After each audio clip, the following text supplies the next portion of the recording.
Hey. I mean, hi there, Matt Wade here. And holy we just broke 10,000 subscribers on YouTube. I'm really only here to say thank you, and I really appreciate the support and the interest, and those of you coming back for more, which is somewhat surprising to me. But yeah, it's been really, really cool being able to put together a lot of the content that I've had in my head and also had written down for a lot of years and do it in a video format, which is a little bit new for me. I've been doing some videos for a little while, but I started to get a kick in the rear end in the March or April timeframe when one of my sessions that I do at conferences on a regular basis, I decided to record it and post it on YouTube. And it didn't go viral, but within the field of, I don't know, business efficiency and work from home and using Microsoft Teams and Office 365, it was pretty popular. So I saw, there was an opportunity and a void there to fill, so kind of wanted to do that. So that's what we've been doing. I've had a lot of time to do content development over the last summer. I've taken some time off to write a book, which I'm finishing up soon. Fun fact, anybody that knows me knows that I've only had a beard once in my life before, and it did not go for a long time. This is by far the longest time I've ever had a beard, and it's not really by choice. This is my every morning reminder to finish the damn book, so I can shave it off when the book or the manuscript gets submitted.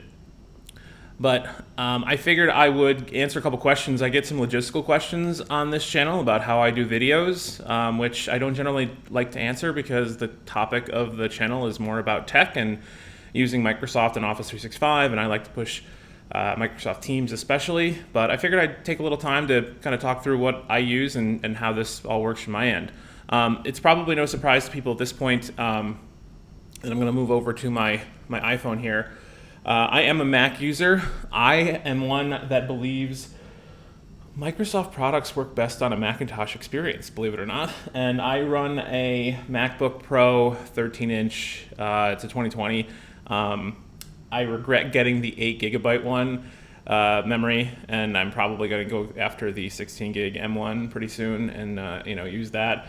But when it comes to like the setup here, I have a dual monitor screen, which you've seen in a couple of my videos at this point when I talk about how to best use Microsoft Teams and present.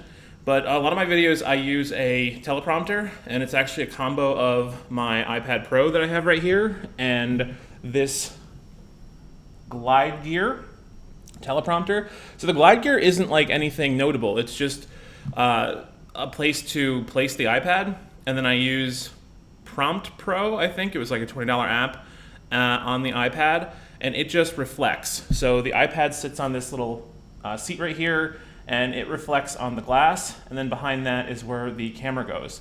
Now the camera I have to move back and forth. I only recently just upgraded to a Sony Alpha 6000. I say upgraded. This is actually a reasonably older camera, but it's new to me. I got it on eBay just a couple weeks ago. So you might notice that the camera quality has increased significantly. I was using a Nikon D50-100 before, I think, and I was just not impressed with the focus on it. This has a really great autofocus, so I can do that, and it will focus on the hand if it doesn't make a liar out of me. And I don't have any issues with that running forward, which is great. I also have it plugged in directly to my computer, and I have it plugged into a power source, so I'm not using the battery, and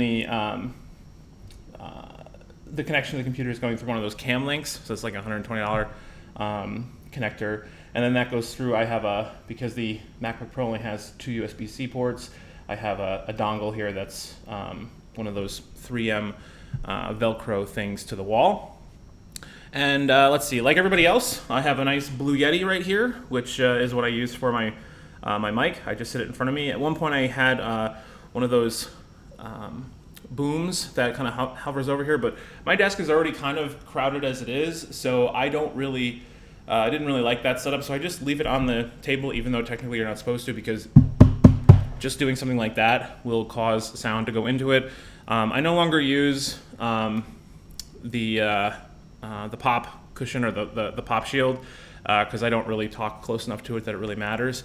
And then for lighting, if you see from my video here, I do use one ring light on the left side. I've played a lot with how to not have the reflection in my glasses, which is annoying. I only got glasses maybe 6 or 7 years ago. Most of my life I thought 20/20 vision.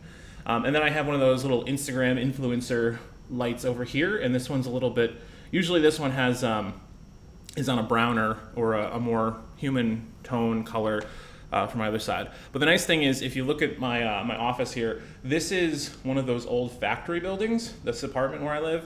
So this is like 14-foot ceilings, I think, and those windows are like 8 foot. So even on a dreary day, which today kind of is, I still get a lot of natural light, and that natural light has a lot of value.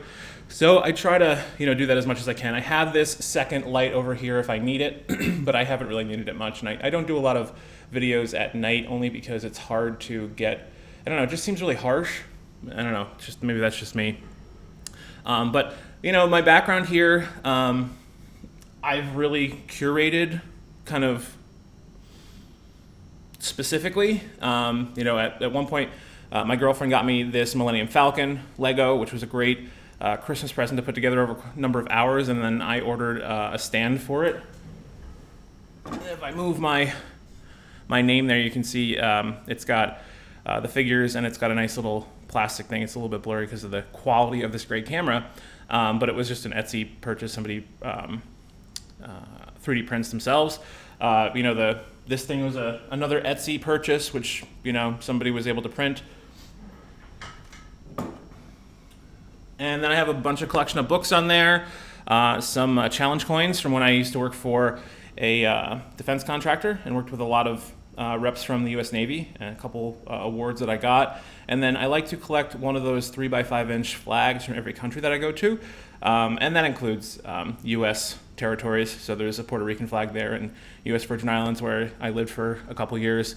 And then some people ask me how I keep the fig tree behind me so well maintained, and I don't know. Amazon is just really good for the fake fig plants, so that's all I can say there. So anyway, I know this is the cliche YouTube overview, how do you make your videos, and that kind of thing, but I figured I'd go over that since a lot of people do ask for some of the overviews on what I'm using. Software-wise, I've been using Camtasia to make videos for as long as I've been making videos. This is actually the first video that I'm making using Adobe Premiere Pro, so we'll see how that goes. That being said, it's actually playing around with it the last few days. It's not nearly as difficult as I thought it was going to be, and there are a lot of really good resources on YouTube, of course, covering how to do it. So I'm actually pretty excited to move into that because it kind of opens up more options for me in that respect. That being said, TechSmith has been great. TechSmith makes both Camtasia for video editing, screen recording, camera recording, and a lot of editing and that kind of stuff. But it also makes Snagit. Snagit is I want to say snipping, because that's what the Windows snipping tool is called, but screenshotting tool. And then it also includes an editor, and the editor is really good. And that's what I use for all of my blog posts when I screenshot things and then call things out. It's just really simple. You can make layered images and then just copy that, paste it someplace else, or save it as a PNG. It's a really, really great product. I'm a big fan, definitely. So anyway, that's my setup here, and I really, really can't thank everybody enough for the follows and for subscribing to this channel and following along. I hope you find the content good. I will say I'm going to try to keep up with content and pushing good stuff out. I would love to hear what you want to see from like a big picture perspective. When I look at my metrics on YouTube, the most popular videos by far are typically the ones that are like, which tool when. In the last 6-7 months, the huge one has been the which tool when for tasks, whether it's To Do, Microsoft Lists, tasks in Teams, or Microsoft Planner. I do have a couple of those in my head that I want to kind of get through, but I have to get through the script first. Scripting is really important for me, otherwise I ramble. You will notice, like in this video. And if you have which tool when kind of questions, or like how do I make the most out of the tools that I have type of questions within Office 365, especially in Teams, I would love to hear that. Leave those questions down below, because those are the kind of videos I really like making, and those are the ones that seem to be the most popular, and I really want to have the greatest impact possible as I move forward with this kind of stuff.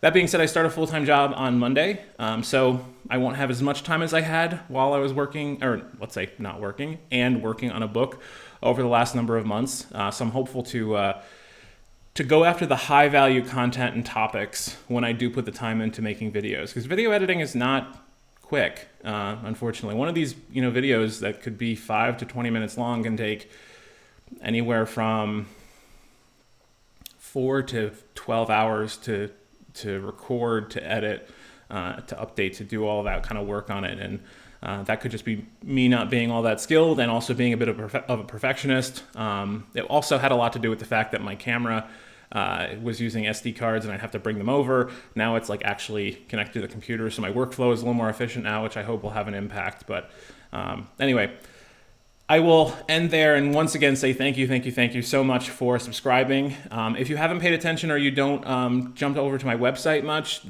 there's always a blog version, or almost always a blog version of a video that I put out. So if you prefer the written word, or you just want another option, or you're trying to share this with your colleagues or your friends or your peers, and they're not video friendly people, we all learn very different ways, and videos can be not useful to a lot of people. By all means, go over to jump2365.com/blog. I also always ensure that the description in the video has a link to the blog post. You might have to expand it to see it. In fact, you probably will. But if you just that one click, there's always a lot of resources there. I am not just spamming you with a whole bunch of crap. Like, there are good resources. The things that I reference in the video are listed there on purpose. And then the blog post has even more detail and links to potentially even more resources, because it's just easier to link from a blog post. But have at it.